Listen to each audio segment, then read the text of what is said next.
Now, to talk us through this video is Michael Phillips from Christian Concern. Michael, thank you for joining us again. Um, Pleasure. it looks to me like this was a street preacher being harassed by a hostile mob. Um, I don't know what he was saying, but it appears that he was saying something that they did not like. Could you run us through events, please? Yes. Karen Deeb is a great guy. He's somebody who's got a wonderful testimony. He comes from a semi-secular Hindu stroke nominal Christian background. His life was a complete and utter mess for many years. He spent some time in prison in Germany, he was up to some really bad stuff. He went to prison in Germany for bank robbery, and eventually he came back to the United Kingdom because he'd spent quite some time in this country, and he was in prison. And one day he just decided to ask for a book. He was a bit bored that day, and he said, "Look, the only books that you can have are the Quran, the Bible." And he said, "Okay, might as well just give the Bible a chance." And so he decided to start reading the Bible. And that's when he just came to the realization of who he was, the fact that he was a sinner, the fact that he needed to put his faith in Christ. And that really started a radical transformation in his life. He stopped his behavior. In fact, he was a compulsive gambler.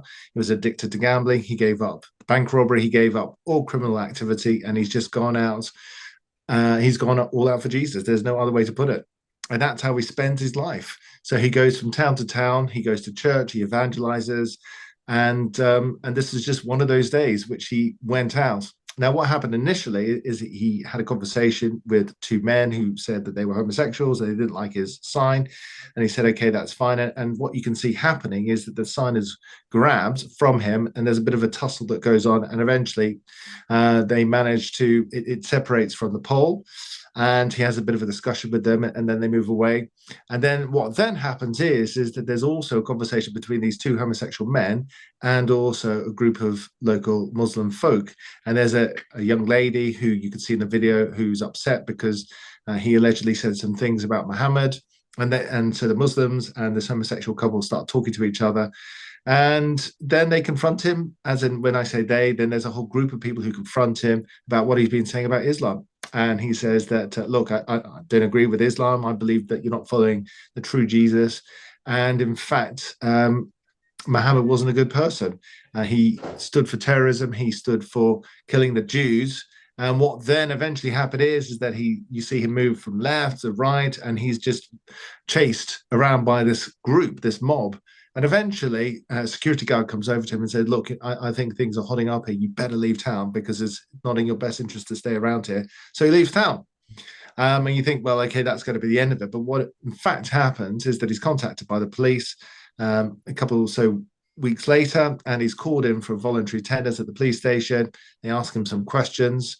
He answers no comment, and then he's charged. He's charged with a religiously aggravated offence of Section 4A of the Public Order Act, and he then goes to trial. And that's what happened just a couple or so weeks ago. He was on trial for that offence. It sounds like there's some cultural subversion going on here. So a couple of men struggling with same-sex attraction and a mob of Mohammedans come together to fight against someone preaching Jesus Christ as Lord and Savior. That's the first thing that struck me. And the second thing is that this man, Mr. Mammon, has been victimized by this mob.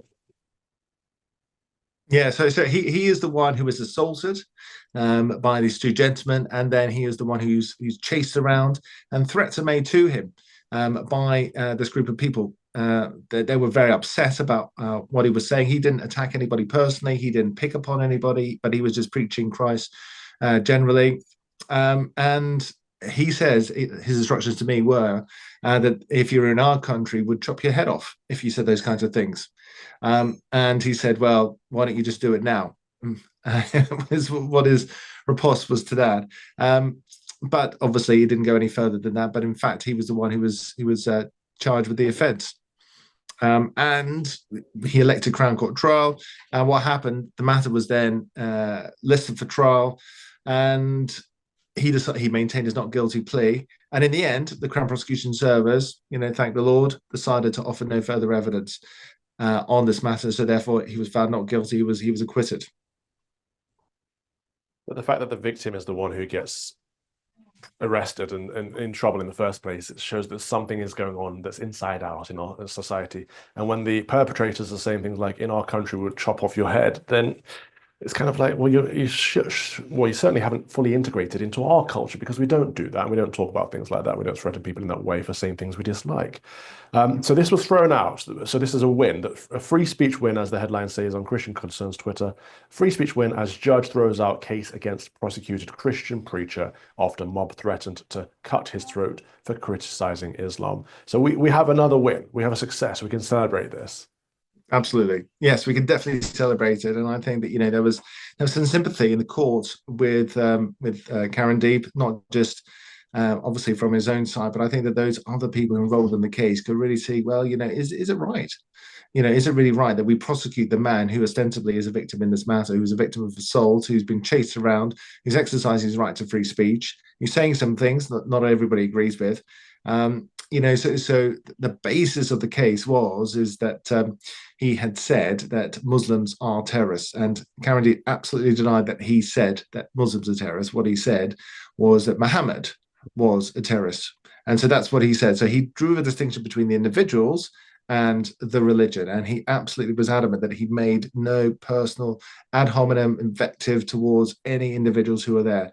But unfortunately, because there was no sound on the recording, there was some dispute as to whether that was the case.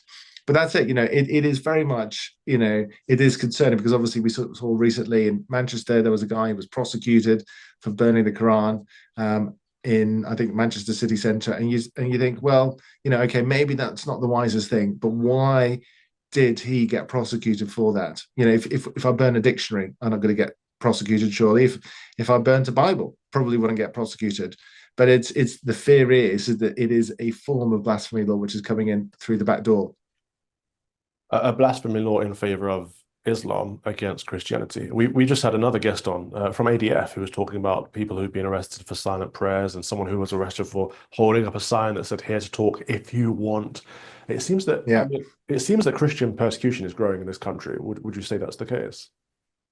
It's what I can say is this: is that I don't think I've ever come across anybody who's been arrested for burning the Bible or for other faiths don't seem to get into so much trouble. Now, somebody might say, well, there's just more Christians than there are other faiths, but it is concerning that the police seem to be so willing and eager to be able to arrest Christians in situations like this, whether it's pro-life or whether it's free speech issues concerning Islam, whether it's abortion. It is just, most officers believe that if you've offended somebody, there's an offense.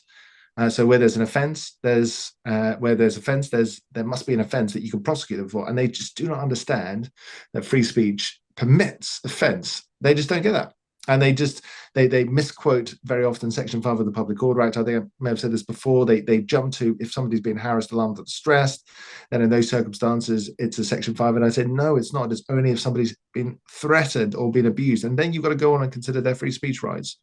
You can't just always just jump immediately to say, no, this person is offended, and so therefore we're going to prosecute you. It's just not how it works. But most officers and many who work for the Crown Prosecution Service have no real comprehension of how free speech works. I've seen this a lot in these recordings where the officer will say, "Look, this person was feeling harassed. You've clearly offended them. You're nicked." It seems that we need to retrain our police officers on what the law is and to protect people's freedoms, particularly freedom of speech. But you mentioned that some people push back and say, well, yeah, there are more Christians, therefore, of course, more Christians are being arrested. But that's not actually always the case now, especially in our major cities. Christianity is a minority faith in a lot of parts of the United Kingdom. And so it's not even the predominant faith. Therefore, we don't even have the per capita numbers in our favor. Yeah, I think that. Yeah, I think that that's right. And sometimes, so for example, Hatun, if you're familiar with her, she's the lady who goes to Speaker's Corner, the home of free speech, and the police were faced with the situation with her that she had brought to Speaker's Corner her own Quran, which was full of holes, and that's how she does her polemics. And then there was a group of angry men who were really kind of indignant about what she had done. And then the police were kind of in a bit of a dilemma. What do we do? And so they arrest her. And she was chased out. And she's been awarded £10,000 twice now in the space of a couple of years or so that have passed. They know what they're doing is not right. But the easiest thing to do at that point in time is just to arrest the Christian. Unfortunately, rather than, but the law is very clear that you should be upholding free speech. When I say you, I mean the state. The state is there to uphold free speech. I don't want And police so, to do the easiest thing. I want police to do the right thing. yeah, no, well, that's it, and that's what they do. They just very often they would just do the easiest thing in terms of practical considerations, rather than do what is right and defend people like Khatun. And other people who stand up against abortion, who stand up against I've had clients who've been arrested and got into trouble for criticizing Mormonism, for criticizing Buddhism. It's just so you start off with one particularly favored religion or particular sect, and then it kind of spreads, and then you're not able to criticize any other religion. On a personal level, is Karandeep okay, and what's next for him?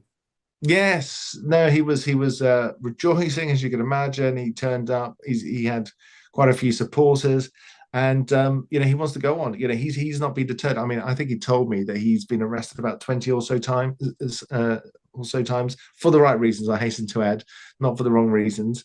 But yeah, and he keeps on getting arrested by the police, and then they take him in, they hold him for a bit, then they release him, and it is a cycle with him. But because he's not prepared to go away, then they don't know what to do with him. And now what we're starting to see is that I was in Aldershot County Court just at the back end of last week, and we saw a new procedure that the councillors are beginning to adopt, whereby they are bringing out injunctions, they're bringing out public spaces protection orders, so because they haven't managed to prosecute people like Karandeep and other people that I've spoken about under the criminal law. So what they'll do is they'll bring out civil injunctions, whereby they say, no, you can't do this. And this was so draconian, this particular application by Rushmore Borough Council, which said that the only thing you could do if you want to evangelize in the street is stand there a bit like the Jehovah's Witnesses. And if someone approaches you, that's fine. But things like singing, approaching people, praying for people, they wanted to ban it all. They're prescribing how you can evangelize now. Yeah, that's the way that certain councils are going. And you think, I didn't think that there was a big problem in Aldershot, to be honest with you. Every time I've gone to Aldershot, it's always been pretty dead. So it is very concerning. But they adjourned the case, and we'll have to hope that they don't bring it back. But that's just the latest tactic that these councils are using. The Christian message is that there's one way to salvation, right? That's through Jesus Christ. Therefore, an evangelist's job is to lead people to Jesus Christ. And he's going to do whatever he can to help encourage people to find Jesus Christ. And that doesn't mean prescribed lists that the police say are allowed in the area. It means what's effective. Anyway, I'm ranting. Michael Phillips from Christian Concern, thank you very much for explaining this case to us today. God bless you and keep up the good work. Thanks very much. That was wonderful. I can't believe it. It's getting absurd now. Thank you for watching my Common Sense Crusade. If you'd like to watch the whole show, you can subscribe to lotuseaters.com for as little as £5 per month, and then you get access to a bank of content as well. My show is 3 p.m. every Thursday. See you there. Deus Vult.